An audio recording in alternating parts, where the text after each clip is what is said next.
Hello दोस्तों, नमस्कार। एक बार फिर से आपका स्वागत है। तो दोस्तों, ये हमारा परीक्षावाणी वन लाइनर सेकंड टॉपिक। इससे पहले दोस्तों परीक्षावाणी वन लाइनर का पहला टॉपिक मैंने अपलोड कर दिया है, तो दोस्तों वो वीडियो भी आप ज़रूर देखें। दोस्तों, वीडियो पसंद आती तो लाइक, शेयर और सब्सक्राइब करना भी न भूलें। तो दोस्तों, शुरू करते हैं हम आज के वन लाइनर।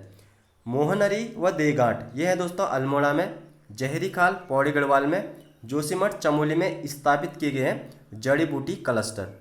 तो दोस्तों, राज्य में जड़ी बूटी क्लस्टर स्थापित किए गए हैं मोहनरी देगांठ अल्मोड़ा में, जहरी खाल पौड़ी गढ़वाल में, जोशीमठ चमोली में स्थापित किए दोस्तों जड़ी बूटी क्लस्टर। राज्य को घोषित किया गया है, तो उत्तराखंड राज्य को घोषित किया गया है हर्बल स्टेट। तो उत्तराखंड राज्य को क्या घोषित किया गया है दोस्तों?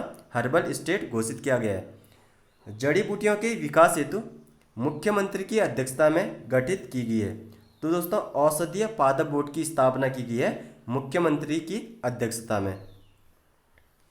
जड़ी बूटियों के विपणन को सुव्यवस्थित करने के लिए जड़ी बूटी मंडियों की स्थापना की गई है। ऋषिकेश में दोस्तों, देहरादून में, टनकपुर चंपावत में तथा रामनगर नैनीताल में स्थापित की गई है जड़ी बूटी मंडियों की। ठीक है, तो राज्य में जड़ी बूटियों का जो विपणन और सुव्यवस्थित ढंग से करने के लिए जड़ी बूटी मंडियों की स्थापना की गई है। ऋषिकेश, टनकपुर व रामनगर में स्थापित की गई हैं जड़ी बूटी मंडियां। राज्य में जड़ी बूटियों की पौधालयों की स्थापना की गई है। तो दोस्तों, राज्य में जो जड़ी बूटी पौधालय हैं वो कितने हैं? तो 29 पौधालय की स्थापना की गई है। हर्बल गार्डन की स्थापना की गई है। तो मुनि की रेती ऋषिकेश में है दोस्तों हर्बल गार्डन। ठीक है दोस्तों, ये कई बार क्वेश्चन रिपीट हो चुके हैं उत्तराखंड परीक्षा में। तो हर्बल गार्डन की स्थापना कहाँ की गई है? मुनि की रेती ऋषिकेश में। राज्य के उपोष्ण कटिबंधीय वनों का प्रमुख वृक्ष है। तो उपोष्ण कटिबंधीय का प्रमुख वृक्ष कौन सा हो गया? साल वृक्ष है दोस्तों, उपोष्ण कटिबंधीय का प्रमुख वृक्ष। 1500 मीटर की ऊंचाई वाले उन क्षेत्रों में जहां वर्षा अधिक होती है दोस्तों, जैसे शिवालिक और दून क्षेत्र में पाए जाते हैं। तो दोस्तों, यहाँ कौन से वन पाए जाते हैं? उपोष्ण कटिबंधीय आर्द्र पतझड़ वन। तो दोस्तों, ये कहाँ से कहाँ तक मिलती है इनकी हाइट? ये दोस्तों 900 से 1500 मीटर की हाइट पे मिलता है उष्ण कटिबंधीय आर्द्र पतझड़ वन। बांस की पूरे विश्व में 40 प्रजातियां पाई जाती है, लेकिन उत्तराखंड में केवल 5 प्रजातियां ही पाई जाती हैं। तो दोस्तों, जो बांस की पूरे विश्व में कितनी प्रजातियां पाई जाती है? तो 40 प्रजातियां पाई जाती है, और उत्तराखंड में केवल 5 ही प्रजातियां मिलती है बांस वृक्ष की। राज्य में सोना कहा जाता है। तो राज्य में सोना किस वृक्ष को कहा जाता है? राज्य में सोना बांस वृक्ष को कहा जाता है। सबसे उत्तम इमारती लकड़ी व तेल निकालने हेतु उपयोगी वृक्ष है। तो दोस्तों, यह है देवदार वृक्ष है। तो राज्य में सबसे उत्तम इमारती लकड़ी व तेल युक्त लकड़ी कौन सी होती है? देवदार वृक्ष की लकड़ी होती है। टिहरी रियासत के विरुद्ध, ठीक है दोस्तों, ये 30 मई को होगा। 30 मई 1930 में चले रवाई या तिलाड़ी आंदोलन के क्या उद्देश्य थे? तो दोस्तों, राज्य में जो तिलाड़ी आंदोलन चला था उसका क्या उद्देश्य था? जो उत्तराखंड में नए वन कानून को समाप्त करना था तिलाड़ी आंदोलन का। और दोस्तों, तिलाड़ी आंदोलन में जो गोली चलवाई थी वो चलवाई थी चक्रधर जुयाल ने। तिलाड़ी आंदोलन से संबंधित किस तिथि को आज भी शहीद दिवस के रूप में मनाया जाता है? तो दोस्तों, ये 30 मई को मनाया जाता है तिलाड़ी में शहीद दिवस के रूप में। किस आंदोलन का प्रारंभिक नारा हिमपुत्रियों की ललकार, वन नीति बदले सरकार, वन जागे वनवासी जागे? तो दोस्तों, ये नारा था चिपको आंदोलन का। बहुगुणा का नारा था। तो बहुगुणा का क्या नारा था दोस्तों? हिमालय बचाओ देश बचाओ। तो दोस्तों, ये किसका नारा था? बहुगुणा जी का नारा था। डुंगी पैतौला चमोली वन आंदोलन किस वृक्ष के जंगलों की कटाई के विरुद्ध शुरू हुआ? तो दोस्तों, ये बांज वृक्ष की कटाई के विरुद्ध हुआ था डुंगी पैतौली आंदोलन, और जो कहाँ हुआ दोस्तों? चमोली में हुआ था। 80 के दशक में ऊपरे खाल पौड़ी गढ़वाल में के युवाओं द्वारा पानी की कमी को दूर करने के लिए सच्चिदानंद भारती के नेतृत्व में कौन सा आंदोलन चलाया गया? तो दोस्तों, ये आंदोलन था पानी राखो आंदोलन। तो पानी राखो आंदोलन के सूत्रधार कौन हो गए दोस्तों? सच्चिदानंद भारती द्वारा चलाया गया था पानी राखो आंदोलन। तो 80 के दशक में क्या था? ऊपरी खाल गांव में क्या था? पानी की कमी थी, तो इसीलिए इस आंदोलन को चलाया गया था सच्चिदानंद भारती के द्वारा। सच्चिदानंद भारती ने किस संस्थान की स्थापना कर वनों की अंधाधुंध कटाई को रुकवाया था? तो दोस्तों ये था दूधातोली लोक विकास संस्थान। तो दूधातोली लोक विकास संस्थान की स्थापना किसने की थी? सच्चिदानंद भारती ने। और इसका उद्देश्य क्या था? जो राज्य में वनों की अंधाधुंध कटाई को रुकवाना था दूधातोली लोक विकास संस्थान का। वृक्षों की कटाई के विरुद्ध 1994 में टिहरी के भिलंगना क्षेत्र में कौन सा आंदोलन चलाया गया था? तो दोस्तों टिहरी के जो भिलंगना क्षेत्र उसमें चलाया गया था रक्षा सूत्र आंदोलन। और दोस्तों ये किसके द्वारा चलाया गया था? सुरेश भाई के द्वारा चलाया गया था ये आंदोलन। ठीक है, तो रक्षा आंदोलन के सूत्रधार कौन हो गए? सुरेश भाई। और ये कब चला था? 1994 में। गढ़वाल क्षेत्र में 1996 में मैथ माइका आंदोलन का सूत्रपात किया था। तो ये दोस्तों किया था कल्याण सिंह पांगती ने। तो किसने किया था दोस्तों? कल्याण सिंह पांगती ने किया था मैथ आंदोलन या माइका आंदोलन की शुरुआत। और दोस्तों इसकी शुरुआत हुई थी 1996 में। किस आंदोलन में केवल अविवाहित महिला या युवतियां ही शामिल होती है? तो दोस्तों यह है मैती आंदोलन। तो किस आंदोलन में दोस्तों अनमैरिड महिलाएं ही शामिल की जाती? तो मैती आंदोलन में। मिश्रित वन खेती मॉडल किसके द्वारा तैयार किया गया? तो दोस्तों ये किया गया था जगत सिंह चौधरी द्वारा। इनका उपनाम है दोस्तों जंगली। तो मिश्रित राज्य में यानी कि उत्तराखंड राज्य में मिश्रित वन मॉडल किसके द्वारा तैयार किया गया था? तो जगत सिंह चौधरी द्वारा तैयार किया गया था। वृक्ष मानव कहा जाता है? तो वृक्ष मानव कहा जाता है विश्वेश्वर दत्त सकलानी को। उत्तराखंड में वृक्ष मानव किसे कहा जाता है दोस्तों? विश्वेश्वर दत्त सकलानी को कहा जाता है। राज्य का प्रथम चिड़ियाघर? तो दोस्तों ये स्थित है देहरादून में और इसकी स्थापना हुई थी 2016 में। तो राज्य का प्रथम चिड़ियाघर कहाँ स्थित है दोस्तों? देहरादून में स्थित है और इसकी स्थापना हुई थी 2016 में। जिम कॉर्बेट उद्यान का विस्तार है? तो दोस्तों यह है पौड़ी और नैनीताल में। ठीक है, तो जिम कॉर्बेट उद्यान का विस्तार कहाँ गया दोस्तों? पौड़ी और नैनीताल में। और इसकी स्थापना हुई थी दोस्तों 1936 में। गोविंद वल्लभ पंत राजकीय प्राणी उद्यान स्थित है दोस्तों, यह है नैनीताल में। ठीक है दोस्तों, गोविंद वल्लभ पंत राजकीय प्राणी उद्यान का है दोस्तों नैनीताल में स्थित है और इसकी स्थापना हुई थी 1979 में। पाटलिदून, ठीक है दोस्तों, ये पाटलिदून किस राष्ट्रीय उद्यान के मध्य में है? तो दोस्तों यह है जिम कॉर्बेट राष्ट्रीय उद्यान के मध्य। ठीक है दोस्तों, पाटलिदून किस राष्ट्रीय उद्यान के मध्य है? तो जिम कॉर्बेट राष्ट्रीय उद्यान के मध्य है पाटलिदून। किस राष्ट्रीय उद्यान के मध्य से होकर कोसी व ढेला नदी बहती है? तो दोस्तों ये बहती है कार्बेट राष्ट्रीय उद्यान के मध्य से होकर कोसी व ढेला नदियां।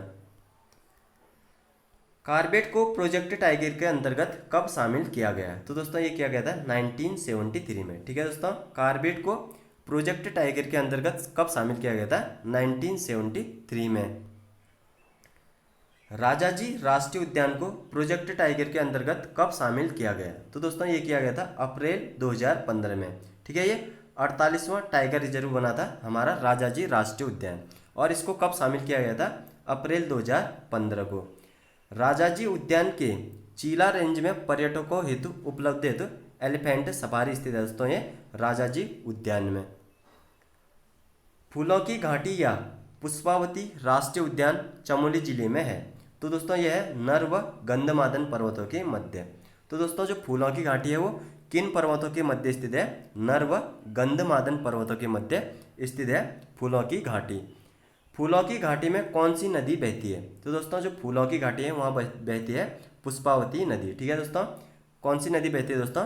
पुष्पावती नदी। सबसे पुराना और सबसे नया राष्ट्रीय उद्यान? तो दोस्तों सबसे पुराना हो गया कॉर्बेट 19 कब का था? 36 का। और गंगोत्री 1989 का। ठीक है दोस्तों, तो सबसे नया पुराना कौन सा हो गया हमारा? Jim Corbett. और सबसे नया हो गया गंगोत्री राष्ट्रीय उद्यान। सबसे बड़ा और सबसे छोटा राष्ट्रीय उद्यान? तो दोस्तों सबसे बड़ा है गंगोत्री और सबसे छोटा है फूलों की घाटी। कस्तूरी मृगों वाला राष्ट्रीय उद्यान? तो दोस्तों यह है फूलों की घाटी। तो कस्तूरी मृगों वाला राष्ट्रीय उद्यान कौन सा है दोस्तों?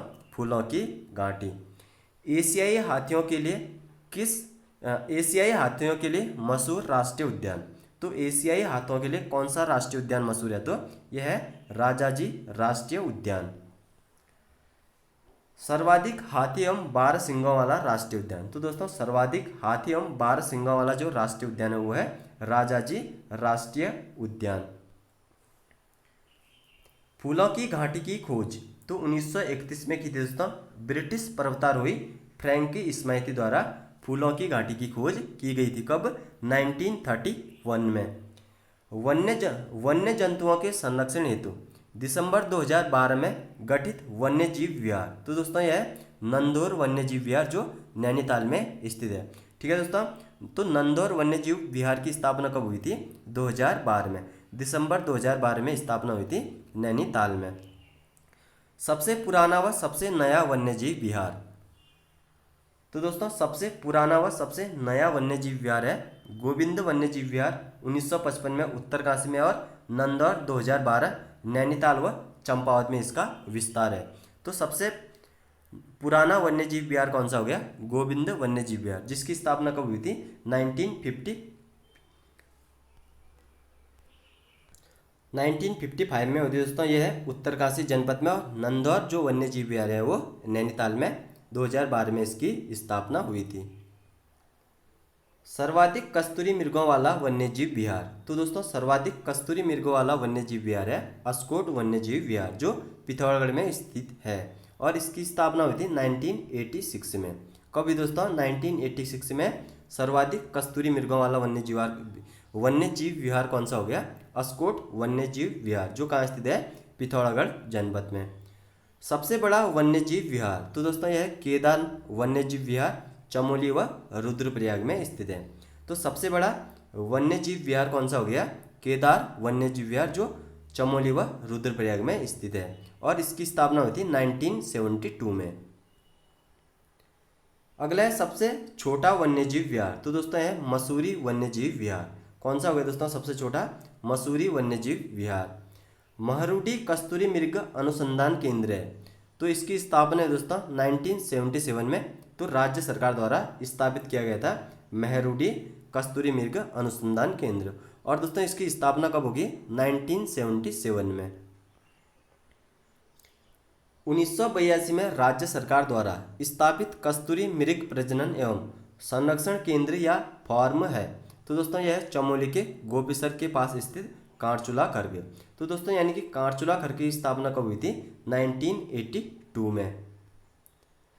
यूनेस्को द्वारा विश्व धरोहर सूची में शामिल राज्य के जैव क्षेत्र। तो दोस्तों यह है नंदा देवी जैव मंडलीय सुरक्षा क्षेत्र 1988 में, और सेकंड है फूलों की घाटी को। तो इसको कब शामिल किया गया था? 2005 में। तो दोस्तों यूनेस्को ने विश्व धरोहर सूची में राज्य के 2 जैव क्षेत्र शामिल किए गए हैं। तो दोस्तों पहला था नंदा देवी जैव सुरक्षित क्षेत्र 1988 में इसे शामिल किया गया, और फूलों की घाटी को 2005 में शामिल किया गया। उच्च स्तरीय प्राणी उद्यान। तो दोस्तों यह है गोविंद वल्लभ पंत उच्च स्तरीय प्राणी उद्यान। तो दोस्तों ये स्थित है नैनीताल में। ठीक है दोस्तों, उच्च स्तरीय प्राणी उद्यान कहाँ होगा दोस्तों? नैनीताल में। और कौन सा है? तो गोविंद वल्लभ पंत उच्च स्तरीय प्राणी उद्यान। 12 सींगों स्वेट डियर का बसेरा तो है झिलमिल कंजर्वेशन रिजर्व हरिद्वार में। ठीक है दोस्तों, तो 12 सींगे का जो बसेरा है वो कहाँ है? झिलमिल कंजर्वेशन रिजर्व हरिद्वार में। तो दोस्तों झिलमिल कंजर्वेशन कहाँ हो गया? हरिद्वार जनपद में। और दोस्तों ये किसके लिए फेमस है? तो 12 सींगों के लिए। देहरादून के मंदारम व बाराकोट क्षेत्र में मिलते हैं। तो दोस्तों देहरादून का जो मंदारम व बाराकोट क्षेत्र है वहाँ अच्छे किस्म के चूने पत्थर मिलते हैं।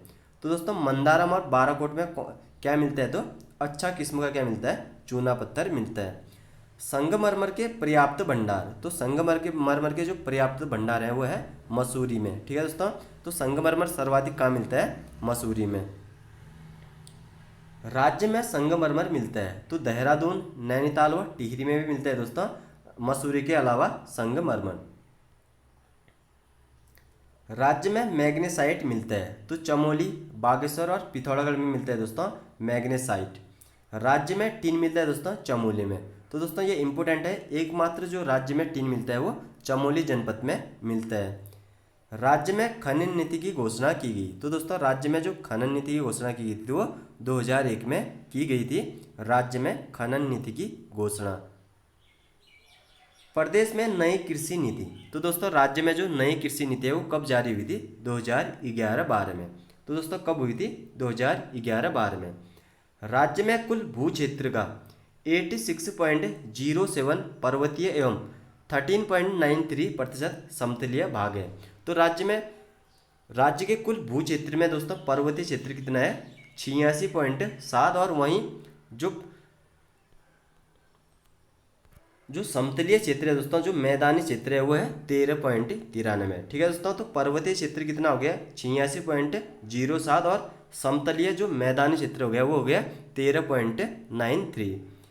किस क्षेत्र में मृदा कंकड़ पत्थरों तथा मोटे बालुओं से युक्त होते हैं? तो दोस्तों ये भाबर क्षेत्र में होता है, कंकड़ पत्थर और मोटे बालुओं का युक्त।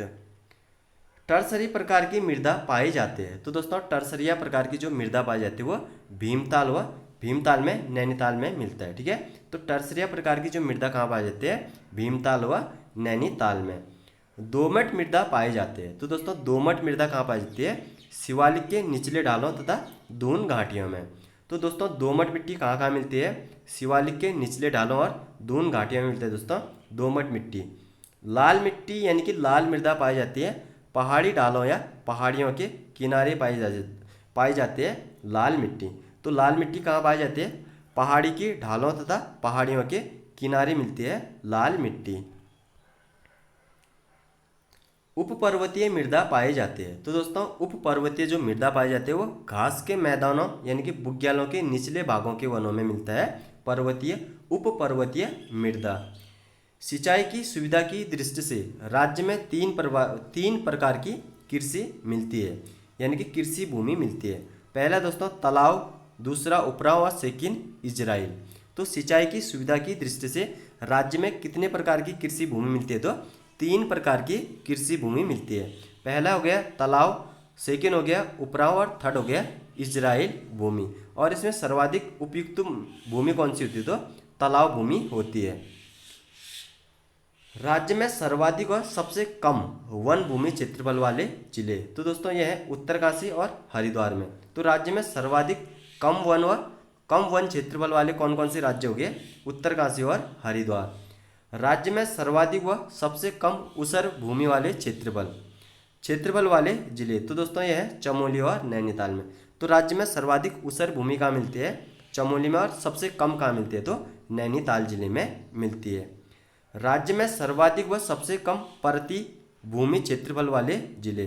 तो सर्वाधिक परती वाली कौन सी होगी? पौड़ी में। और सबसे कम होगी रुद्रप्रयाग में। राज्य में सर्वाधिक व सबसे कम चारागाह भूमि क्षेत्रफल। तो सर्वाधिक चारागाह वाला क्षेत्र हो गया पिथौरागढ़, और सेकंड में हो गया उधम सिंह नगर। सबसे कम कहाँ मिलता है? उधम सिंह नगर में, और सबसे अधिक पिथौरागढ़ में मिलता है। राज्य में सर्वाधिक व सबसे कम शुद्ध बोए गए भूमि वाले क्षेत्रफल। तो सर्वाधिक बोया गया यानी कि शुद्ध बोया गया भूमि वाली कौन सी होगी? कौन सा जिला हो गया? उधम सिंह नगर। और सबसे कम चंपावत में। तो सर्वाधिक कहाँ बोया जाता है भूमि में? तो उधम सिंह नगर में, और सबसे कम चंपावत जिले में बोया जाता है। स्वतंत्रता पूर्ण काल में राज्य में कुल भूमि बंदोबस्त किए गए हैं। तो दोस्तों ये किया गया है 11। तो स्वतंत्रता पूर्व राज्य में कुल कितने भूमि बंदोबस्त किए गए? तो 11 भूमि बंदोबस्त किए गए हैं। ब्रिटिश काल का पहला भूमि बंदोबस्त। तो दोस्तों 1815 में कुमाऊं में ई गार्डनर के नेतृत्व में हुआ था, और 1816 में गढ़वाल में ट्रेल ने किया था। तो ब्रिटिश काल का पहला भूमि बंदोबस्त हो गया दोस्तों 1815 गार्डनर और कुमाऊं में किया था। सेकेंड 1816 में गढ़वाल में ट्रेल द्वारा किया गया था। ब्रिटिश का पहला सबसे महत्वपूर्ण जो 9वां भूमि बंदोबस्त था वो दोस्तों वो था 1863 से 73 तक, जो दोस्तों विकेट द्वारा करवाया गया था। तो दोस्तों ब्रिटिश काल का सबसे महत्वपूर्ण भूमि बंदोबस्त कौन सा था? तो 9वां था वो जो भूमि बंदोबस्त। वो किसके द्वारा कराया गया था? विकेट द्वारा करवाया गया था 1863 से 1873 में। इसने भूमि को 5 वर्गों में बांटा था।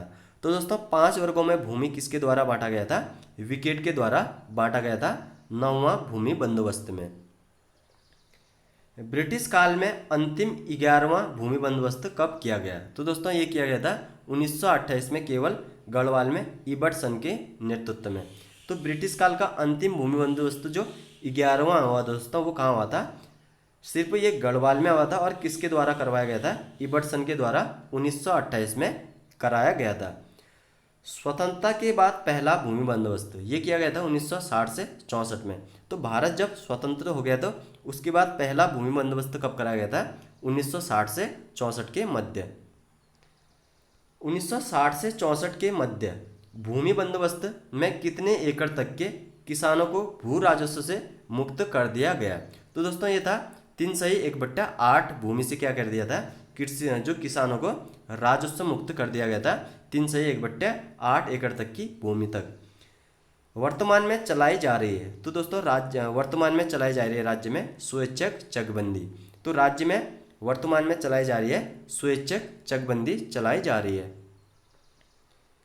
खेती को पड़ती छोड़कर, यानी कि खेती को छोड़कर पड़ती छोड़कर रोजगार की तलाश में जो बाहर चले जा रहे हैं उन्हें क्या कहते हैं? एब्सेंटी लैंडलॉर्ड कहा जाता है। तो एब्सेंटी लैंडलॉर्ड कहा जाता है दोस्तों, जो रोजगार यानी कि हमारी उत्तराखंड में खेती छोड़कर जो बाहर को जा रहे हैं रोजगार की तलाश में, उन्हें क्या कहा जाता है? एब्सेंटी लैंडलॉर्ड कहा जाता है। पारंपरिक स्थानीय भूमि का मापन। तो दोस्तों पारंपरिक स्थानीय भूमि का जो मापन था वो था नाली या मुट्ठी। पहले किससे नापते थे? तो भूमि को नाली या मुट्ठी द्वारा। शुद्ध बोए गए क्षेत्र, सर्वाधिक प्रतिशत शुद्ध सिंचित क्षेत्र वाले जिले। तो दोस्तों यह पहला है उधम सिंह नगर, फिर हरिद्वार, फिर नैनीताल। ठीक है दोस्तों, शुद्ध बोए गए क्षेत्र में सर्वाधिक प्रतिशत शुद्ध सिंचित वाले जो जिले कौन कौन से हो गए? यूएस नगर, हरिद्वार और उधम सिंह नगर है दोस्तों ये शुद्ध सिंचित वाले क्षेत्र। शुद्ध बोए गए क्षेत्र, कम प्रतिशत शुद्ध सिंचित क्षेत्र वाले जिले। तो दोस्तों यह है चमोली, अल्मोड़ा व चंपावत में। ठीक है दोस्तों, शुद्ध बोए गए क्षेत्र में कम प्रतिशत शुद्ध सिंचाई वाले क्षेत्र कौन से हो गए? चमोली, अल्मोड़ा और चंपावत। राज्य की सबसे पुरानी नहर, तो दोस्तों यह है ऊपरी गंगा नहर, जो 1842 से 1854 तक इसका निर्माण कराया गया था। टिहरी परियोजना का शिलान्यासन किया गया था। तो दोस्तों ये किया गया था 1972 में। टिहरी परियोजना को क्या संज्ञा दी गई है? तो जो टिहरी परियोजना है उसे राष्ट्र की संज्ञा दी गई है। तो टिहरी परियोजना को कौन सी संज्ञा दी गई है? राष्ट्र की गांव की संज्ञा दी गई है। शारदा नहर का निर्माण कब किया गया? तो दोस्तों शारदा नहर का जो निर्माण हुआ था वो 1928 में किया गया था। 1928 में किया गया था शारदा नहर का निर्माण।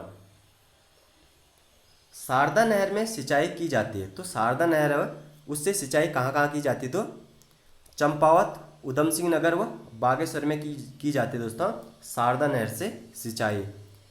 नानक सागर बांध निर्माण किस नदी पर किया गया है? तो दोस्तों ये नंदौर नदी में किया गया है। जो नानक सागर बांध का निर्माण कहाँ है दोस्तों? ये यूएस नगर में स्थित है। चाल खाल योजना किससे संबंधित है? तो दोस्तों राज्य में जो चाल खाल योजना है वो किससे संबंधित है? जल स्तर सुधार से संबंधित है चाल खाल योजना। राज्य में प्रमुख लीची उत्पादन जिला देहरादून है, उसके बाद उधम सिंह नगर और नैनीताल में है। तो राज्य में दोस्तों सर्वाधिक लीची का उत्पादन कहाँ होता है? तो देहरादून जिले में होता है, उसके बाद उधम सिंह नगर और थर्ड में है दोस्तों नैनीताल। राज्य में सेब का पहला बाग लगाया गया था। तो ये 1925 में हर्सिल क्षेत्र यानी कि उत्तरकाशी में लगाया गया था। तो राज्य का पहला सेब बागान कहाँ लगाया गया था? उत्तरकाशी हर्सिल में 1925 में लगवाया गया था। राज्य में सर्वाधिक सेब उत्पादक जिला। तो दोस्तों सर्वाधिक सेब कहाँ होते हैं राज्य में? तो उत्तरकाशी जिले में होते हैं सर्वाधिक सेब।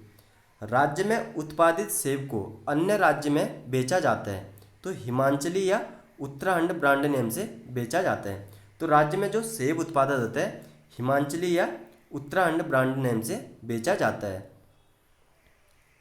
राज्य में गन्ने का सर्वाधिक उत्पादक उधम सिंह नगर में है और उसके बाद हरिद्वार, देहरादून व नैनीताल में।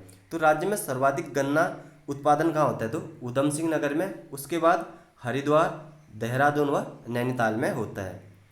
राज्य में नाशपाती का उत्पादन नहीं होता है तो ये उधम सिंह नगर में नहीं होता है दोस्तों, राज्य में नाशपाती। और राज्य में सर्वाधिक जो फल होता है दोस्तों वो भी नाशपाती ही होता है।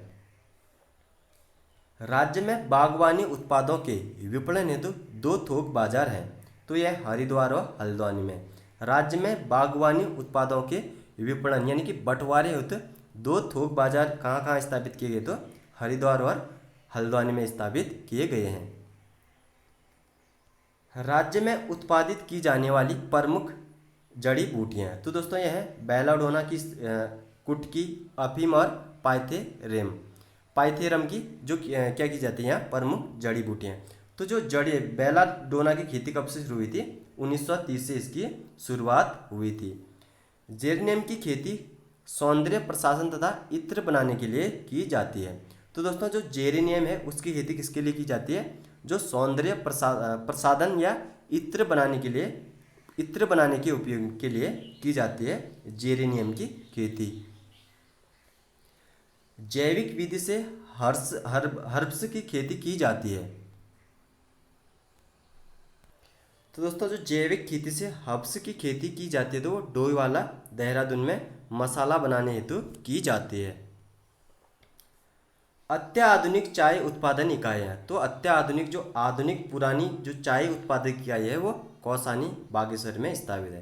कहाँ स्थापित है दोस्तों, कौसानी बागेश्वर में। राज्य में उत्पादित श्रेष्ठ चाय, तो ये है दोस्तों ऑर्गेनिक चाय। तो राज्य में उत्पादित श्रेष्ठ चाय कौन सी है, ऑर्गेनिक चाय। दूध व दुग्ध पदार्थों की आपूर्ति की जाती है, तो दोस्तों ये की जाती है आंचल ब्रांड, यानी कि राज्य में दूध किस नाम से बेचा जाता है, तो आंचल ब्रांड नेम से बेचा जाता है। मिल्क पाउडर प्लांट की स्थापना की गई है, तो दोस्तों जो मिल्क पाउडर प्लांट की स्थापना की गई है वो उधम सिंह नगर में की गई है। तो मिल्क पाउडर प्लांट की स्थापना कहाँ होगी दोस्तों, यूएस नगर में। डेयरी शोध एवं विकास केंद्र, तो डेयरी शोध एवं विकास केंद्र है ये नैनीताल में। और मिल्क पाउडर प्लांट हो गया दोस्तों उधम सिंह नगर में, और डेयरी शोध एवं विकास केंद्र है नैनीताल में। राज्य स्तरीय सहकारी डेयरियाँ प्रशिक्षण संस्थान, तो दोस्तों ये लाल कुआं नैनीताल में जो निर्माणाधीन है। तो राज्य में जो राज्य स्तरीय सहकारी डेयरियों का जो प्रशिक्षण देंगे दोस्तों वो कहाँ खोला जा रहा है, लाल कुआं नैनीताल में जो निर्माणाधीन है। राज्य में उत्पादित रेशम के प्रकार, तो दोस्तों राज्य में जो रेशम है वो चारों प्रकार के मिलते हैं, मलवरी, टसर, मूंगा व एरी। ठीक है, तो राज्य में चारों प्रकार के रेशम मिलते हैं दोस्तों, मलवरी, टसर, मूंगा व एरी। राज्य में एकीकृत ऊन विकास कार्यक्रम की शुरुआत हुई थी, तो ये हुई थी 2004-05 में। राज्य में एकीकृत ऊन विकास कार्यक्रम की शुरुआत कब से हुई थी, 2004-05 से। मत्स्य नीति लागू करने वाला देश का पहला राज्य, तो यह है उत्तराखंड, और लागू की थी 2002 में। तो उत्तराखंड सरकार ने मत्स्य नीति कब लागू की थी, 2002 में, और ये देश का पहला राज्य है जो मत्स्य नीति लागू करने वाला। राज्य सरकार द्वारा 2001 के बाद पुनः पर्यटन वर्ष घोषित किया गया, तो 2015 में पुनः पर्यटन वर्ष घोषित किया गया। तो राज्य ने 2 बार राज्य को पर्यटन वर्ष घोषित किया गया, पहला 2001 और सेकंड 2015 में। 2014-15 से 4 धाम यात्रियों हेतु शुरू किया गया है, तो बायोमेट्रिक पंजीकरण शुरू किया गया है 4 धाम यात्रियों हेतु 2014-15 से। राज्य में पर्यटन नीति की घोषणा की गई, तो 26 अप्रैल 2001 से राज्य में पर्यटन नीति की घोषणा की गई थी। तो राज्य में पर्यटन नीति कब घोषित की गई थी, 26 अप्रैल 2001।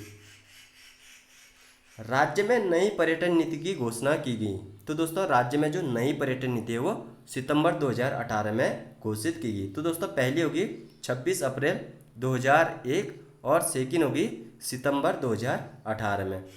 Centre for eco tourism and sustainable livelihood, तो दोस्तों यह है रामनगर नैनीताल में चूना खान के पास। ठीक है दोस्तों, तो centre for eco tourism and sustainable livelihood की स्थापना की दोस्तों रामनगर चूना खान नैनीताल में।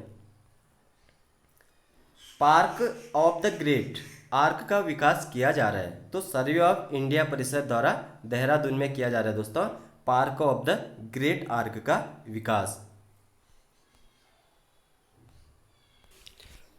प्राचार्य नेहरू पर्वतारोहण संस्थान निम्न कर्नल अजय कोठियाल के नेतृत्व में केदार घाटी को दोबारा बसाने व यात्रा योग्य रास्ता, पुल, हेलीपैड व हट टेंट बनाने हेतु 19 मार्च 2014 से चलाया जा रहा है। तो दोस्तों 19 मार्च 2014 से चलाया जा रहा है ऑपरेशन केदार। ठीक है दोस्तों, तो ऑपरेशन केदार किसके लिए चलाया जा रहा है? जो हमारा क्या है, प्राचार्य नेहरू पर्वतारोहण निम्न कर्नल अजय कोठियाल के नेतृत्व में केदार घाटी को दोबारा बसाने के लिए चलाया जा रहा है ऑपरेशन केदार। और दोस्तों इसकी शुरुआत हुई थी 19 मार्च 2014 से। कब से हुई थी दोस्तों? 19 मार्च 2014 से। और ये किसके द्वारा शुरू बनाया जा रहा है? तो कर्नल अजय कोठियाल के द्वारा। अगला है पर्यटन में जन सहभागिता बढ़ाने के उद्देश्य से 1 जून 2002 से चलाई जा रही है। तो दोस्तों ये चलाई जा रही है वीर चंद्र सिंह गढ़वाली पर्यटन स्वरोजगार योजना। ठीक है दोस्तों, तो वीर चंद्र सिंह गढ़वाली पर्यटन स्वरोजगार योजना की शुरुआत कब से हुई थी? 1 जून 2002 से। दूर दराज के गांव कस्बों में घरों में पर्यटकों के ठहरने संबंधी होम स्टे योजना चलाई जा रही है। तो दोस्तों ये चलाई जा रही है अक्टूबर 2015 से। तो दोस्तों होम स्टे योजना कब से चलाई जा रही है? अक्टूबर 2015 से। सर्वाधिक पर्यटकों को आकर्षित करने वाले राष्ट्रीय उद्यान 2017-18 के अनुसार। तो पहला दोस्तों कार्बेट, फिर राजाजी, फिर फूलों की घाटी। तो दोस्तों पहला कौन सा हो गया? कार्बेट हो गया दोस्तों, फिर हो गया राजाजी, फिर फूलों की घाटी। ये क्या है दोस्तों? पर्यटकों को आकर्षित करने वाले हमारे राष्ट्रीय उद्यान। राज्य के 4 धाम ऊंचाई के बढ़ते क्रम में। तो दोस्तों पहला है गंगोत्री, इसकी हाइट है 3047, ठीक है, 3047 मीटर। बद्रीनाथ की 3133 मीटर। यमुनोत्री की 3185 मीटर और केदारनाथ की 3581 मीटर। तो दोस्तों राज्य में 4 धाम की ऊंचाई में बढ़ते क्रम में। तो दोस्तों पहला हो गया गंगोत्री, फिर हो गया बद्रीनाथ, फिर यमुनोत्री, फिर हो गया दोस्तों केदारनाथ। राज्य के 4 धाम हरिद्वार से दूरी के बढ़ते क्रम में। तो दोस्तों हरिद्वार से जो दूरी के बढ़ते क्रम में हो गया दोस्तों, पहला यमुनोत्री, केदारनाथ, गंगोत्री, फिर हो गया दोस्तों बद्रीनाथ। तो हरिद्वार से यमुनोत्री हो गया दोस्तों 237 किमी, केदारनाथ हो गया 251 किमी और गंगोत्री हो गया 283 किमी और बद्रीनाथ 322 किमी। बद्रीनाथ के निकट स्थित नर नारायण प्रतीक हैं। तो दोस्तों यह है अर्जुन और विष्णु के। तो बद्री का आश्रम के निकट नर व नारायण पर्वत किसके प्रतीक है? अर्जुन और विष्णु के प्रतीक। अलकापुरी कहा जाता है। तो बद्री का आश्रम से आगे सरस्वती उद्गम क्षेत्र को क्या कहा जाता है? अलकापुरी क्षेत्र कहा जाता है। आदि गुरु की तपस्थली नरसिंह मंदिर व वासुदेव मंदिर स्थित है। तो दोस्तों यह है जोशीमठ में। तो आदि गुरु की तपस्थली व नरसिंह मंदिर, वासुदेव मंदिर स्थित है जोशीमठ चमोली में। जोशीमठ से ओली हेतु एशिया के सबसे बड़े रोपवे को कब चालू किया गया? तो दोस्तों ये किया गया था अक्टूबर 1993 को। तो जोशीमठ से ओली हेतु एशिया के सबसे बड़े रोपवे को कब चालू किया गया था? अक्टूबर 1993 को, 1993 को। जोशीमठ से ओली की सड़क मार्ग व रोपवे से दूरी। तो दोस्तों ये दूरी है 15 व 4.15 किमी। ओली में शीतकालीन खेलों हेतु ढालयुक्त मैदान का आकार। तो दोस्तों ये है 5x2, ठीक है, कितना हो गया? 5x2 है ढालयुक्त मैदानों का स्थान जो ओली में शीतकाल में होते हैं। ओली में पर्यटकों व खिलाड़ियों को ठहरने हेतु बनाए गए हैं। तो क्या बनाए गए हैं? वातानुकूलित हनीमून हट बनाए गए हैं ओली में पर्यटकों व खिलाड़ियों को ठहरने हेतु। ओली में प्रतिवर्ष स्कीइंग महोत्सव का आयोजन किया जाता है। तो दोस्तों ये कब से किया जाता है? तो 1987 से किया जा रहा है ओली में हर साल स्कीइंग महोत्सव का आयोजन। अंजलि हनुमान जी की माता व हनुमान जी का मंदिर स्थित है दोस्तों ओली में। तो अंजलि व हनुमान मंदिर कहाँ स्थित होगा दोस्तों? ओली चमोली जनपद में। वंशी नारायण वर्ष में एक दिन खुलता है दोस्तों केवल, ये स्थित है उर्गम घाटी में। तो दोस्तों वंशी नारायण जो मंदिर है 6वीं सदी का कपाट वर्ष में केवल एक ही दिन रक्षाबंधन के लिए खुलते हैं। तो दोस्तों यह है उर्गम घाटी चमोली में। तो दोस्तों ये भी इम्पोर्टेंट है। तो वंशी नारायण मंदिर किस घाटी में है, तो उर्गम घाटी में है स्थित है और ये चमोली जनपद में स्थित है। नंदा देवी मंदिर राज राजेश्वरी स्थित है, तो ये करूड़ चमोली में है। तो दोस्तों नंदा देवी जो मंदिर है राज राजेश्वरी वो किस घाटी में है, तो करूड़ घाटी चमोली में स्थित है। आदिगुरु शंकराचार्य ने पूर्णागिरि पीठ की स्थापना की थी, तो दोस्तों ये की थी जोशीमठ में। तो आदिगुरु शंकराचार्य ने पूर्णागिरि पीठ की स्थापना की थी जोशीमठ चमोली जनपद में। 7 पहाड़ियों से घिरा हुआ दोस्तों, घिरा हुआ सिख तीर्थ स्थल जिसे हिंदुओं के लोकपाल या दंड पुष्करणी तीर्थ का भी गौरव प्राप्त है।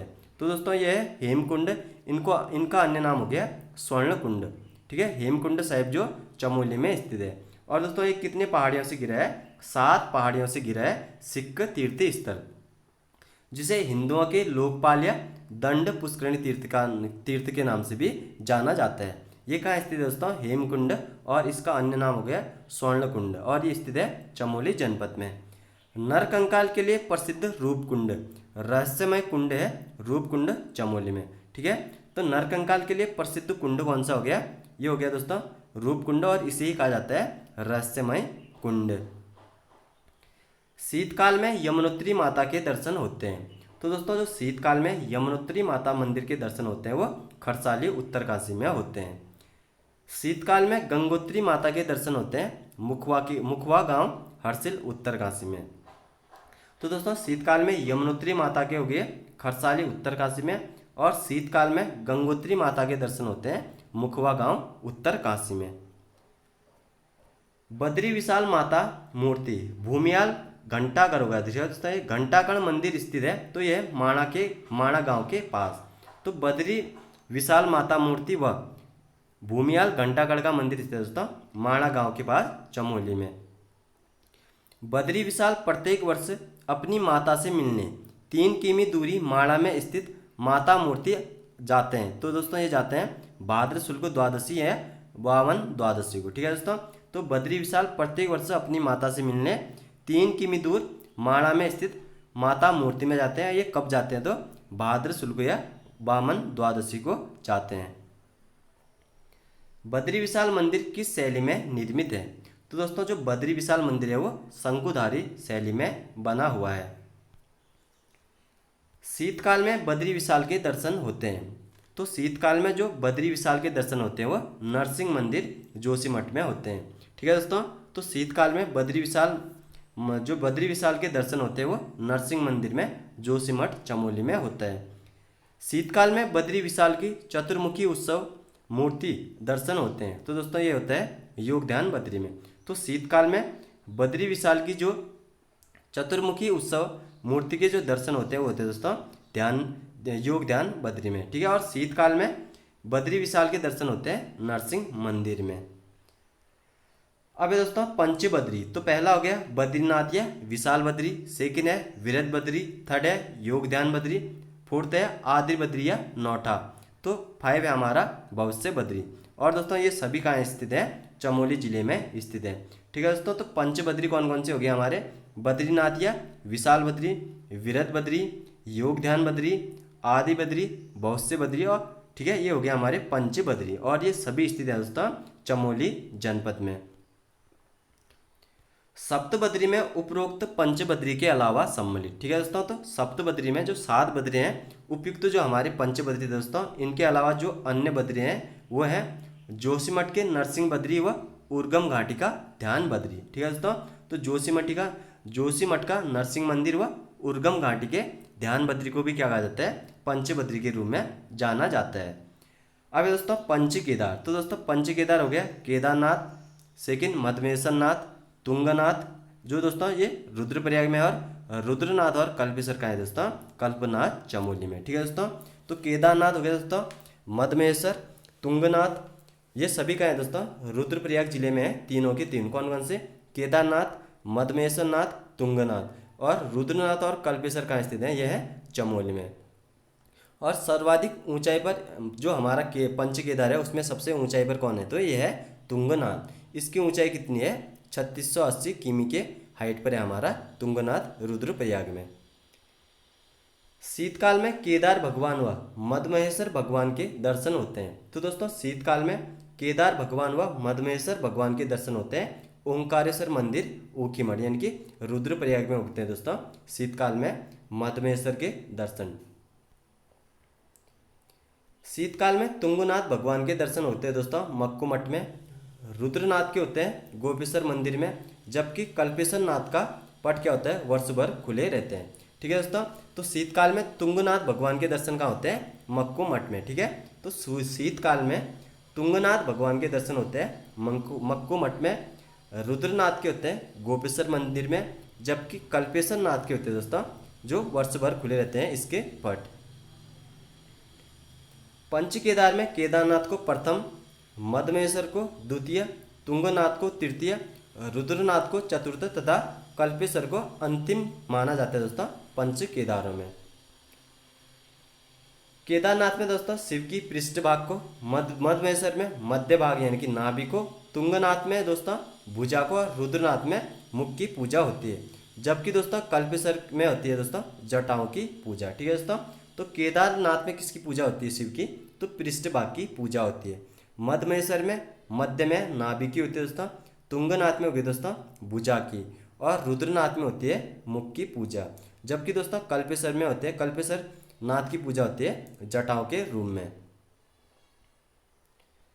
पंच केदार में पितृ तीर्थ के रूप में प्रसिद्ध है, तो दोस्तों है रुद्रनाथ। तो जो हमारे पंच केदार हैं उनमें पितृ तीर्थ के रूप में किसे जाना जाता है, तो रुद्रनाथ को जाना जाता है। केदारनाथ में पौराणिक पवित्र पंचकुंड, तो दोस्तों केदारनाथ में पौराणिक जो पवित्र पंचकुंड है वो है रेतस, हंस, उदक, अमृत व हवन कुंड। ठीक है दोस्तों, तो पवित्र पंचकुंड कौन से हो गए जो केदारनाथ में स्थित है, रेतस, हंस, उदक, अमृत व हवन कुंड। केदारनाथ भगवान का पट बंद होता है, तो दोस्तों जो केदारनाथ भगवान के पट बंद होते हैं वो भैया दूज को बंद होते हैं। केदारनाथ मंदिर किस शैली में बना है, तो दोस्तों जो केदारनाथ मंदिर है वो कत्यूरी शैली में बना है। तो केदारनाथ मंदिर किस शैली में बना है, कत्यूरी शैली में। और दोस्तों हमने बद्रीनाथ पढ़ा था वो है शंकु शैली में, कौन से, शंकुधारी शैली में है बद्रीनाथ, और केदारनाथ हो गया कत्यूरी शैली में। केदारनाथ में दरोगा बीसी पाठक द्वारा विकसित किया गया वह वाटिका जिसमें ब्रह्मकमल, रुद्राक्ष आदि अनेक पौधे रोपित हैं उसका नाम है दोस्तों ब्रह्म वाटिका। तो दोस्तों जो केदारनाथ में किसके द्वारा विकसित किया जा रहा है, तो बीसी पाठक द्वारा विकसित किया जा रहा है, उस वाटिका का नाम क्या है दोस्तों, ब्रह्म वाटिका। ब्रह्म कमल के लिए प्रसिद्ध केदार, तो ब्रह्म कमल के लिए जो प्रसिद्ध केदार है वो है रुद्रनाथ। तो ब्रह्म कमल के लिए प्रसिद्ध केदार कौन सा हो गया, रुद्रनाथ। शिव पार्वती विवाह स्थल के रूप में प्रसिद्ध है, तो शिव पार्वती का जो विवाह स्थल है वो प्रसिद्ध है त्रिजुकी नारायण रुद्रप्रयाग में।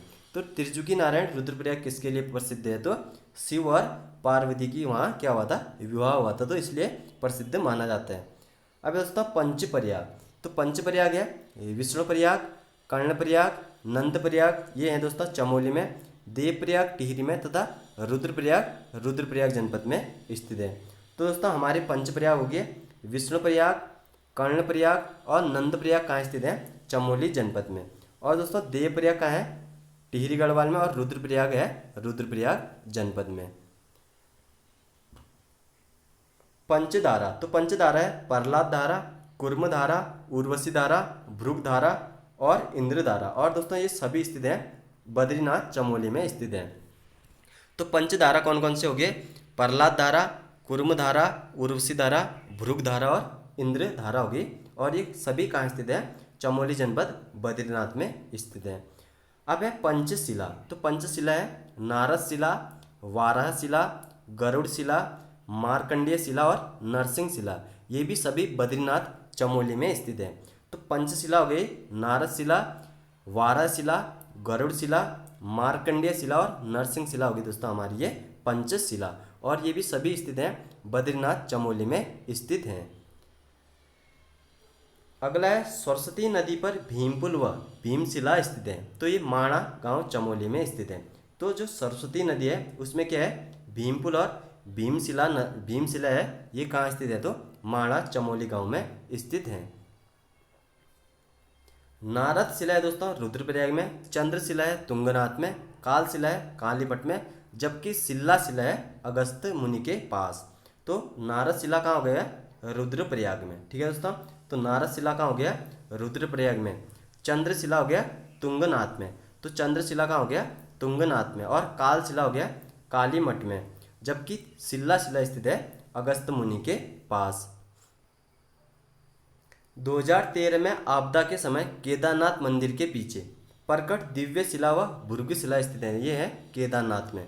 तो 2013 में जब आपदा आई थी तो केदारनाथ मंदिर के पीछे प्रकट दिव्य शिला व भृगु शिला कहाँ स्थित है, तो केदारनाथ में स्थित है।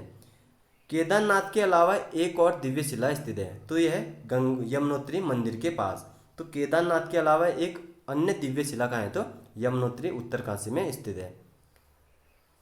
भगीरथ शिला स्थित है, तो भगीरथ शिला है गंगोत्री उत्तरकाशी में। तो भगीरथ शिला कहाँ स्थित हो गया, गंगोत्री उत्तरकाशी में। रक्तवन, सुंदरवन, नंदनवन स्थित है तपोवन के निकट गोमुख में। तो ये हो गए उत्तरकाशी में। रक्तवन, सुंदरवन, नंदनवन हो गए तपोवन के निकट गोमुख। ठीक है दोस्तों। रण व बाराही शिला, तो रण व बाराही शिला है देवीधुरा चंपावत में। तो रण व बाराही शिला का है, रण व बाराही शिला हो गया देवीधुरा चंपावत में। ठीक है दोस्तों, तो कहाँ हो गया ये, देवीधुरा चंपावत में। स्कंद, गरुड़ व राम गुफा, तो यह है बद्रीनाथ के पास चमोली जनपद में।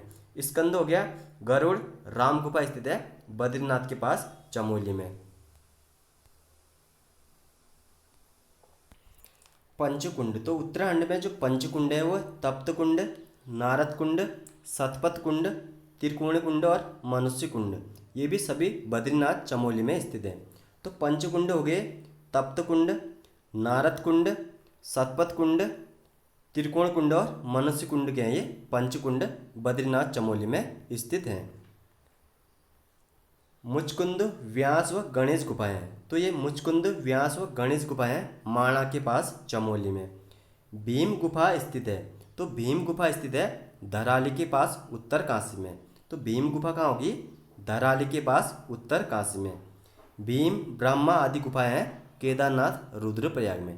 ठीक है दोस्तों, भीम और ब्रह्म गुफा स्थित है केदारनाथ रुद्रप्रयाग जनपद में। कोटेश्वर गुफा स्थित है, तो कोटेश्वर गुफा भी रुद्रप्रयाग के पास स्थित है कोटेश्वर गुफा। अगला है पांडव गंगोत्री के पास, ये हो गया दोस्तों पांडव मतंग श्रृंगी गुफाएं स्थित है उत्तरकाशी में। ठीक है, पांडव गंगोत्री के पास मतंग श्रृंग जो गुफाएं स्थित है वह है उत्तरकाशी जनपद में। विश्वनाथीय, वशिष्ठ, हिंदाव पट्टी व शंकर गुफा देवप्रयाग गुफाएं स्थित है ये टिहरी जनपद में। तो विश्वनाथीय विशिष्ट गुफा है दोस्तों हिंदाव पट्टी में, शंकर गुफा है देवप्रयाग में, और ये सभी स्थित हो गए दोस्तों टिहरी जिले में। गौरी कुंड के जल में डूबा हुआ शिवलिंग है, तो गौरी कुंड में एक डूबा हुआ जो शिवलिंग है वो है गंगोत्री उत्तरकाशी के पास। चंदोमती माता मुखवा के निकट स्थित है उत्तरकाशी में। तो दोस्तों चंदोमती माता कहाँ होगी, उत्तरकाशी में। नागड़ी देवी मंदिर है बाल खिला पर्वत पर स्थित है उत्तरकाशी में। तो चंदोमती माता और नागड़ी देवी मंदिर हो गया उत्तरकाशी में। तो दोस्तों ये भी इंपॉर्टेंट है, नागड़ी मंदिर किस पर्वत श्रृंखला में है, तो बाल खिला पर्वत श्रृंखला में है नागड़ी देवी मंदिर। भारत तिब्बत व्यापार हेतु खतरनाक जो गली है, जो गड़ता गली मार्ग है जो अब बंद है, स्थित है लंका के पास उत्तरकाशी में।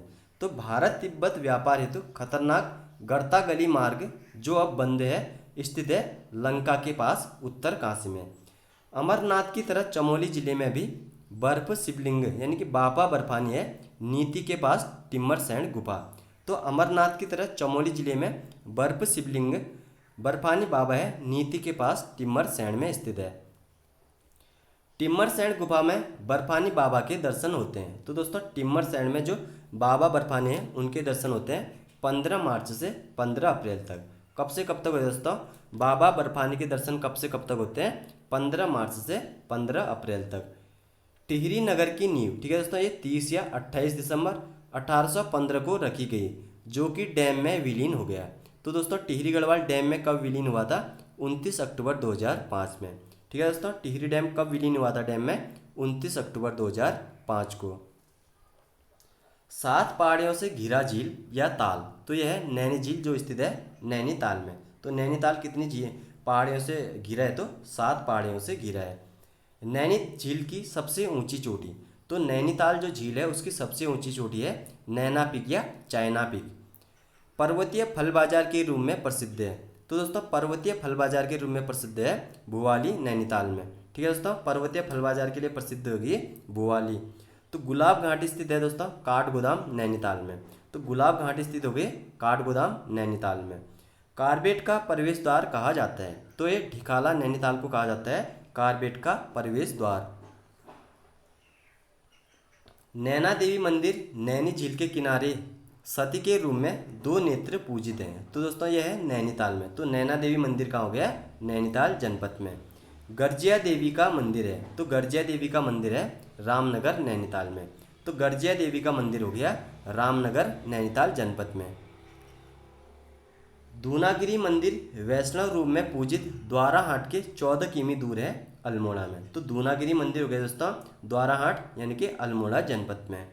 नंदा देवी मंदिर कुमाऊं शैली का मंदिर चंदवंश की इष्ट देवी, तो यह है अल्मोड़ा में। तो नंदा देवी मंदिर किस शैली में दोस्तों? कुमाऊं शैली में बना है हमारा कुमाऊं का जो नंदा देवी मंदिर है, जो चंदवंश के राजाओं ने बनाया था, यानी कि चंदवंश की भी ये क्या थी? इष्ट देवी थी। और ये कहाँ स्थित है? तो अल्मोड़ा जनपद में स्थित है। कसार देवी मंदिर कहा जाता है कि माँ दुर्गा यहाँ साक्षात प्रकट हुए थे। तो कसार पर्वत में अल्मोड़ा में स्थित है कसार देवी मंदिर। ब्राइड एंड कार्नर नामक प्रसिद्ध स्थल है अल्मोड़ा जनपद में। तो ब्राइड एंड कार्नर जो प्रसिद्ध पर्यटन स्थल है वो है अल्मोड़ा जनपद में। सिद्धपीठ विंसर महादेव मंदिर स्थित है थलीसैंण पौड़ी गढ़वाल में। तो सिद्धपीठ विंसर महादेव स्थित है थलीसैंण पौड़ी गढ़वाल में। अल्मोड़ा जिले में विंसर पहाड़ी पर झंडीधार स्थित है। झंडीधार स्थल पर स्थित राजा कल्याण चंद द्वारा निर्मित प्रसिद्ध मंदिर है वीरणेश्वर मंदिर। तो दोस्तों जो वीरणेश्वर मंदिर हो गया अल्मोड़ा जनपद में हो गया, और किस पहाड़ी में है? तो विंसर पहाड़ी पर झंडीधार नामक स्थल पर है। और किसके द्वारा बनाया गया? ये कल्याण चंद के द्वारा बनाया गया था। कोट भरमारी मंदिर भरमारी देवी या कोटमाई कत्यूरी शासकों की अधिष्ठात्री देवी बैजनाथ के निकट बागेश्वर में स्थित है। तो दोस्तों कोट भरमारी मंदिर कहाँ स्थित है?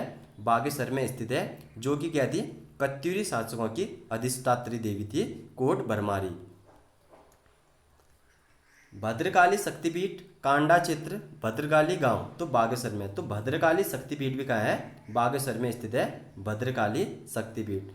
चामू या चोमुआ पशुओं के देवता मंदिर स्थित है ये पंचेश्वर चंपावत में। तो चामू या चोमुआ किसके देवता हो गए? पशुओं के देवता हैं। ये मंदिर स्थित है दोस्तों पंचेश्वर चंपावत में स्थित है। विविध फल बागानों के लिए प्रसिद्ध है। तो विविध फल बागानों के लिए प्रसिद्ध है जालना अल्मोड़ा का। ठीक है, विविध फल बागानों के लिए कौन सा स्थल प्रसिद्ध है? तो जालना। फलों उद्यान के देश के नाम से जाना जाता है। तो फलों उद्यान के देश के नाम से जाना जाता है चौबटिया को। ये कहाँ स्थित है दोस्तों? अल्मोड़ा में स्थित है। जटागंगा के किनारे 124 मंदिर समूह वाला वह स्थान जिसे उत्तराखंड का 5वां धाम भी कहा जाता है। तो दोस्तों यह है जागेश्वर अल्मोड़ा में। ठीक है, तो जटागंगा में कितने मंदिरों का समूह है? 124 मंदिरों का समूह है। और उत्तराखंड में इसे क्या कहा जाता है? 5वां धाम भी कहा जाता है, जो जागेश्वर अल्मोड़ा में स्थित है। प्रसिद्ध सोमेश्वर महादेव मंदिर का निर्माण कराया था। तो दोस्तों सोमेश्वर मंदिर का निर्माण कराया था राजा सोमचंद ने। पिथौरागढ़ किस घाटी में स्थित है? तो पिथौरागढ़ किस घाटी में स्थित है? सोर घाटी में स्थित है। प्रसिद्ध लंदन फोर्ट किला स्थित है। तो दोस्तों प्रसिद्ध जो लंदन फोर्ट किला है वो पिथौरागढ़ जनपद में स्थित है।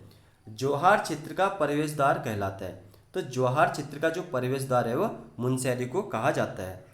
पिथौरागढ़ के ओम पर्वत को कहा जाता है, ये कहा जाता है आदि कैलाश या छोटा कैलाश। ठीक है दोस्तों, तो ओम पर्वत को क्या कहा जाता है? आदि कैलाश या ओम पर्वत। इसकी ऊंचाई है दोस्तों 61-91। ठीक है दोस्तों, 61-91 मीटर ऊंचा है ओम पर्वत की हाइट।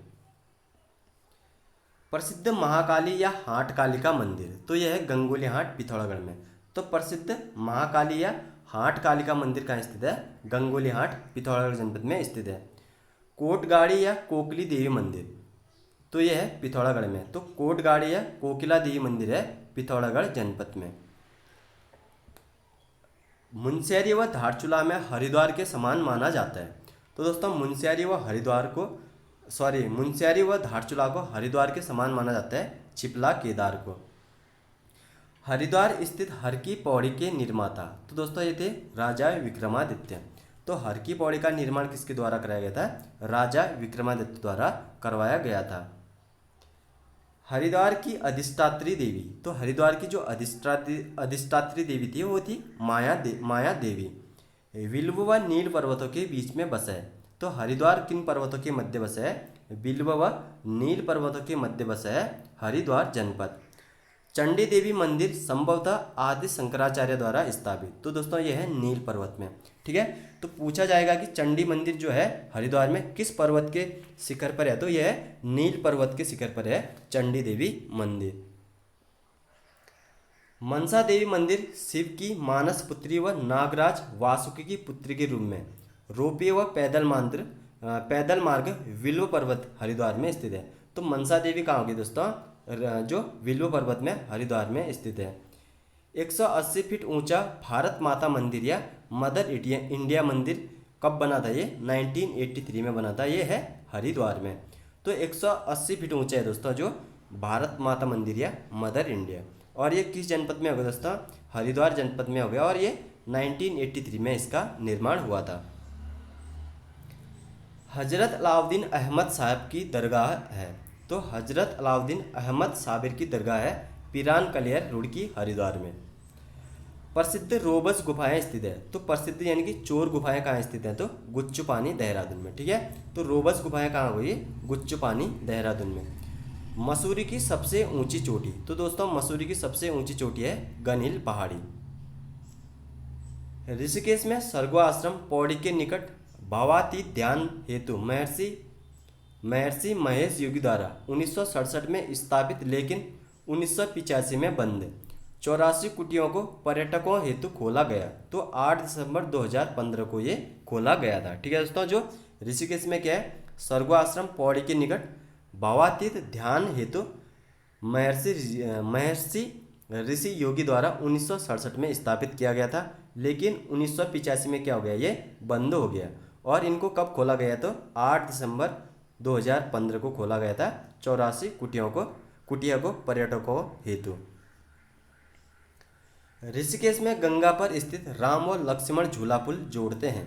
तो ऋषिकेश देहरादून में गंगा पर स्थित राम व झूला जो पुल है वो किस किस को जोड़ते हैं? देहरादून व पौड़ी गढ़वाल को, यानी कि डीपी को जोड़ते हैं। ठीक है, देहरादून और पौड़ी गढ़वाल को जोड़ते हैं। जोशीमठ से 28 किमी की दूरी पर स्थित फूलों की घाटी जैसी घाटी, तो यह है चिनाब घाटी। तो जोशीमठ से 28 किमी दूरी पर स्थित फूलों की घाटी जैसी एक घाटी है, वो कौन से दोस्तों? चिनाब घाटी। गंगोत्री व यमुनोत्री का कपाट खुलता है। तो दोस्तों गंगोत्री और यमुनोत्री के कपाट कब खुलते हैं? तो अक्षय तृतीया बैसाख शुक्ल तृतीया को खुलते हैं। राज्य में सर्वाधिक ऊंचाई पर स्थित मंदिर, तो दोस्तों यह है तुंगनाथ। इसकी ऊंचाई है दोस्तों 3680 मीटर। ठीक है दोस्तों, तो राज्य में सर्वाधिक ऊंचाई पर मंदिर कौन सा हो गया? तुंगनाथ, जो कहाँ स्थित है? रुद्रप्रयाग में, और इसकी हाइट होगी 3680 मीटर।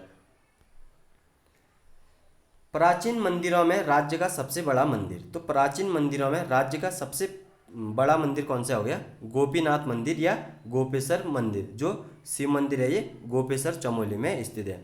ठीक है दोस्तों, राज्य का सबसे प्राचीन मंदिर व सबसे बड़ा मंदिर है गोपीनाथ या गोपेश्वर मंदिर, तो जो कहाँ स्थित है? चमोली जनपद में।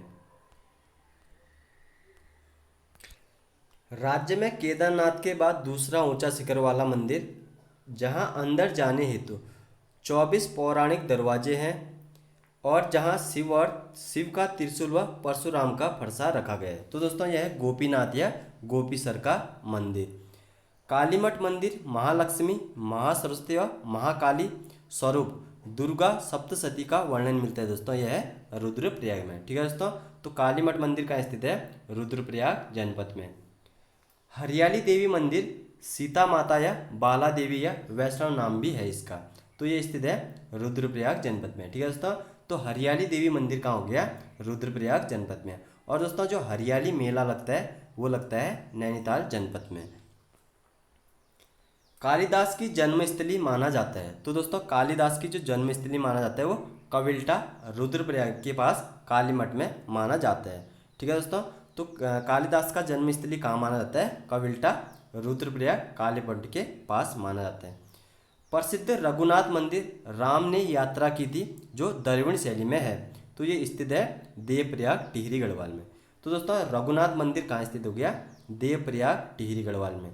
और दोस्तों जो रघुनाथ मंदिर है वो किस शैली में है? तो यह है द्रविड़ शैली में। और यहाँ क्या किया था? राम भगवान ने तपस्या की थी रघुनाथ मंदिर में। चंद्रबदनी मंदिर, चंद्रबदनी देवी मंदिर रुद्रप्रयाग देवप्रयाग टिहरी गढ़वाल में है।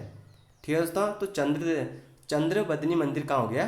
देवप्रयाग टिहरी गढ़वाल में। और ये किस पर्वत यानी कि चोटी में है? तो चंद्रकूट पर्वत या चोटी में स्थित है चंद्रबदनी मंदिर देवप्रयाग टिहरी गढ़वाल में। सुरकुंडा देवी मंदिर सुरकुट पर्वत पर स्थित है, तो दोस्तों सुरकुंडा जो देवी मंदिर है वो सुरकुट पर्वत पर स्थित है, कट्टूखाल टिहरी गढ़वाल में ये स्थित है सुरकुंडा देवी मंदिर। कुंजापुरी देवी मंदिर सीता माता के शरीर का ऊपरी भाग, तो यह है नरेंद्र नगर टिहरी गढ़वाल में। तो कुंजापुरी देवी मंदिर कहाँ स्थित है दोस्तों? नरेंद्र नगर टिहरी गढ़वाल में स्थित है।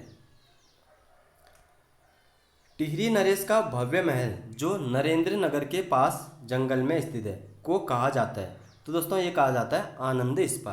तो टिहरी नरेश का जो भव्य महल है नरेंद्र नगर में उसको क्या कहा जाता है? तो आनंद स्पा कहा जाता है।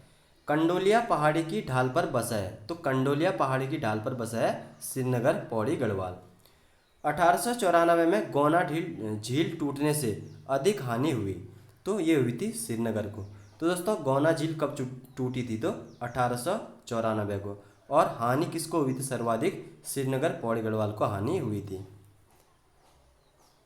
पौड़ी जिले में मालिनी नदी के तट पर स्थित कर्ण आश्रम जो कि प्राचीन काल में शिक्षा का एक महान केंद्र था और जो विश्वामित्र और मेनिका की पुत्री शकुंतला एवं राजा दुष्यंत के प्रेम तथा भरत के जन्म का साक्षी है, उसे क्या कहा जाता है? तो किसलय प्रदेश कहा जाता है। ठीक है दोस्तों, तो कर्ण आश्रम कहाँ स्थित है दोस्तों? मालिनी नदी के तट पर स्थित है पौड़ी गढ़वाल में। वर्तमान में इसे क्या कहा जाता है? तो किसलय प्रदेश कहा जाता है। और दोस्तों कर्ण आश्रम को वर्तमान नाम क्या कहा जाता है? चौका घाट भी कहा जाता है कर्ण आश्रम को। प्रसिद्ध कमलेश्वर मंदिर स्थित है, तो दोस्तों यह है पौड़ी गढ़वाल श्रीनगर में स्थित है। पुत्रदाता हेतु तो यहाँ क्या किया जाता है? इसे दोस्तों पुत्रदाता मंदिर भी कहा जाता है कमलेश्वर मंदिर को। और ये कहाँ स्थित है दोस्तों? पौड़ी गढ़वाल जनपद श्रीनगर में स्थित है। शंभु निशंभु पर्वतों के पास स्थित शिव मंदिर है, तो ये नीलकंठ महादेव मंदिर है जो पौड़ी गढ़वाल में स्थित है। तो दोस्तों जो नीलकंठ महादेव मंदिर है वो शंभु निशंभु पर्वतों के मध्य स्थित है पौड़ी गढ़वाल जनपद में। कालिका माता मंदिर प्रत्येक तीसरे वर्ष सर्दियों में मेला लगता है, तो ये स्थित है बोरीखाल पौड़ी गढ़वाल में। ठीक है, तो कालिका मंदिर कहाँ हो गया दोस्तों? बोरीखाल पौड़ी गढ़वाल में। प्रत्येक तीसरे वर्ष सर्दियों में यहाँ क्या लगता है? मेला लगता है। धारी देवी मंदिर, तो उत्तराखंड की रक्षक देवता अलकनंदा स्थित है श्रीनगर पौड़ी गढ़वाल में। तो धारी देवी मंदिर है दोस्तों उत्तराखंड की रक्षक देवी भी माना जाता है धारी देवी मंदिर को, जो अलकनंदा नदी के तट पर स्थित है श्रीनगर पौड़ी गढ़वाल में। ज्वालप्पा देवी मंदिर, तो ये नबालिका नदी के तट पर स्थित है सतपुली पहाड़ी के पौड़ी गढ़वाल के पास। ठीक है दोस्तों, तो ज्वाला देवी मंदिर हो गया नबालिका नदी के तट पर स्थित सतपुली पहाड़ी के पास में पौड़ी गढ़वाल। प्रसिद्ध पर्यटन और रमणीय खिरसू स्थित है दोस्तों पौड़ी गढ़वाल। ठीक है दोस्तों, पर्यटन जो प्रसिद्ध पर्यटन है रमणीय खिरसू स्थित है दोस्तों पौड़ी गढ़वाल जनपद में। भीलेसर व नीलेसर पर्वतों के बीच बसा है बागेश्वर, तो बागेश्वर किन पर्वतों के मध्य स्थित हो गया? भीलेसर व नीलेसर पर्वतों के मध्य। ऐतिहासिक, धार्मिक तथा पुरातत्व की दृष्टि से महत्वपूर्ण तेलीहाट मंदिरों का समूह बैजनाथ स्थित है, तो दोस्तों बैजनाथ स्थित है बागेश्वर जनपद में। शिव पार्वती के विवाह स्थल के रूप में प्रसिद्ध है बैजनाथ बागेश्वर में। प्रसिद्ध अनासक्ति व लक्ष्मी आश्रम स्थित है। तो दोस्तों यह है कौसानी बागेश्वर में। ठीक है दोस्तों, प्रसिद्ध अनासक्ति व लक्ष्मी आश्रम स्थित है कौसानी में। तो लक्ष्मी आश्रम की स्थापना कब हुई थी? 1941 में स्थापना हुई थी लक्ष्मी आश्रम की। रक्षाबंधन के अवसर पर बग्वाल मेले के लिए प्रसिद्ध देवी धुरा बारह, ये दोस्तों देवी धुरा कहाँ है? तो चंपावत में स्थित है। ठीक है दोस्तों, तो रक्षाबंधन के अवसर में क्या खेला जाता है? बग्वाल खेला जाता है। 3 जिलों अल्मोड़ा, नैनीताल व चंपावत की सीमा पर स्थित है। तो दोस्तों यह है देवी धुरा। ठीक है, तो देवी धुरा कितने जनपदों की सीमाओं पर है? तो अल्मोड़ा, नैनीताल और चंपावत, यानी कि 3 जिलों के क्या है? ये जिलों के सीमाओं पर स्थित है देवी धुरा मंदिर। बाराही धाम में चंपा देवी, ललित ध्वजा, महाकाली की प्रतिष्ठा 12वीं सदी में कराई गई थी चंद राजाओं द्वारा। ठीक है दोस्तों, तो बाराही धाम में चंपा देवी व ललित ध्वजा, महाकाली की प्रतिष्ठा 12वीं सदी में किसके द्वारा कराई गई थी? चंद राजाओं के काल में हुई थी। पूर्णागिरि मंदिर प्रसिद्ध शक्तिपीठ, चैत्र नवरात्र में मेला लगता है जो चंपावत में स्थित है। ठीक है दोस्तों, तो पूर्णागिरि मंदिर कहाँ हो गया? चंपावत में हो गया। और यहाँ मेला कब लगता है? तो चैत्र नवरात्र में यहाँ मेला लगता है। अखिल तारिणी मंदिर उप शक्तिपीठ, पांडवों ने घटोत्कच का सिर पाने हेतु यहाँ प्रार्थना भी की थी। तो यह है लोहाघाट चंपावत में। तो दोस्तों अखिल तारिणी मंदिर कहाँ स्थित है? चंपावत लोहाघाट में। कुमाऊं में केदारनाथ व बद्री भगवान के मंदिर हैं। तो दोस्तों कुमाऊं में केदारनाथ व बद्री भगवान के जो मंदिर स्थित हैं द्वाराहाट अल्मोड़ा में स्थित हैं। कुमाऊं क्षेत्र का पहला नगर माना जाता है। तो कुमाऊं क्षेत्र का जो पहला नगर माना जाता है उसे चंपावत को माना जाता है। जनजातीय आस्था का केंद्र घटकू स्थित है। तो दोस्तों जनजातीय आस्था का केंद्र जो घटकू स्थित है वो चंपावत जनपद में स्थित है। प्रसिद्ध बालेश्वर व क्रांतेश्वर तथा एक हथिया नौला, तो यह है चंपावत जनपद में। ठीक है दोस्तों, प्रसिद्ध बालेश्वर, क्रांतेश्वर मंदिर तथा एक हथिया नौला कहाँ स्थित है? तो चंपावत जनपद में स्थित हैं। विवेकानंद से संबंधित प्रसिद्ध मायावती आश्रम। तो दोस्तों विवेकानंद से संबंधित प्रसिद्ध जो मायावती आश्रम है वो चंपावत लोहाघाट में स्थित है। प्रसिद्ध क्या? विवेकानंद आश्रम। न्याय के गोरिल या ग्वाल्या या गोलू देवता के कुमाऊं क्षेत्र में 3 मुख्य मंदिर हैं। तो दोस्तों जो गोलू देवता है उत्तराखंड में क्या कहा जाता है इन्हें? न्याय का देवता भी कहा जाता है। तो इनके मंदिर है प्रसिद्ध नैनीताल, घोड़ाखाल व अल्मोड़ा के चितई। ठीक है, परमोच्च न्यायालय में तथा चंपावत में है।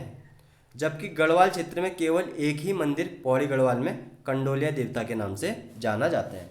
तो दोस्तों जो न्याय के जो गोरल देवता हैं उनके 3 मंदिर कहाँ स्थित हैं? नैनीताल, घोड़ाखाल व अल्मोड़ा चितई मंदिर। ठीक है, इन्हें परमोच्च न्यायालय भी कहा जाता है। और दोस्तों जो गढ़वाल में एकमात्र मंदिर है वो कहाँ है?